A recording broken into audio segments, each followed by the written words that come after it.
It was a rainy afternoon when I stumbled upon the antique shop. The sign above the door swung precariously in the wind, the words, "Yesterday's treasures," barely legible. I ducked inside to escape the downpour, and the smell of old wood and dust immediately enveloped me. The shop was cluttered with forgotten relics, ornate mirrors, cracked porcelain dolls, and shelves stacked with yellowed books. As I wandered aimlessly, something caught my eye, an old photograph in a tarnished silver frame. It depicted a family of four standing in front of a large, ivy-covered house. The parents looked stoic, their expressions unreadable, but the children, a boy and a girl, wore strained, almost fearful smiles. "You've got a good eye," the shopkeeper said, appearing from behind a stack of boxes. He was an older man with a weathered face and piercing blue eyes. "That one's been here for a while. People say it's cursed." I laughed nervously. "Cursed? Strange things happen to those who own it," he said, lowering his voice. "Some say the family in the picture.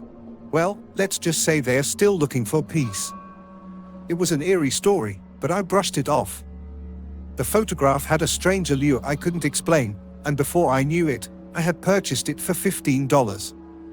The shopkeeper wrapped it carefully in brown paper, his eyes lingering on me as I left. That night, I hung the photograph on the wall of my living room. It fit perfectly between two bookshelves, adding a touch of vintage charm to the space. But as I stepped back to admire it, I noticed something odd. The little girl in the photograph seemed to be staring directly at me. Her eyes, which I hadn't paid much attention to before, now appeared unnervingly lifelike. Shaking off the unease, I went about my evening. By the time I went to bed, I had almost forgotten about the photograph. But at 3:14 a.m., I woke to the sound of faint whispers. At first, I thought it was the wind or maybe a neighbor's television.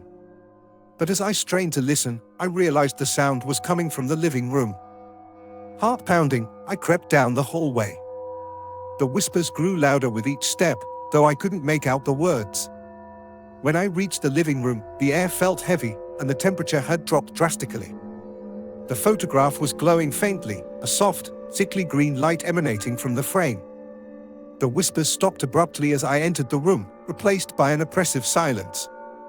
And then I saw it, the little girl in the photograph was no longer standing with her family.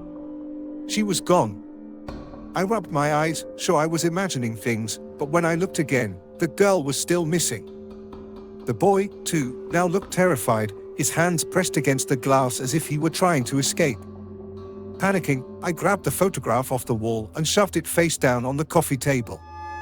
But the whispers returned, louder this time, and I realized they weren't coming from the frame, they were coming from behind me. I spun around, and there she was. The little girl, standing in the middle of my living room.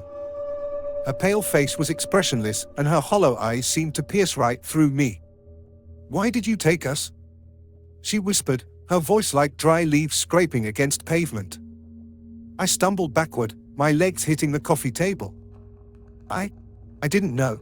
"We just want to go home," she said, stepping closer. Her movements were jerky, like a marionette controlled by invisible strings.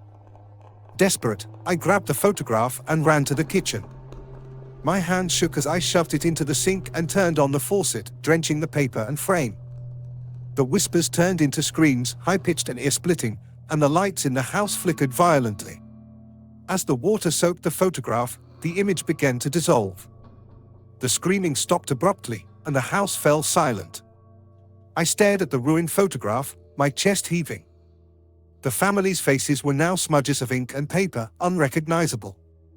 I thought it was over, but as I turned to leave the kitchen, I froze.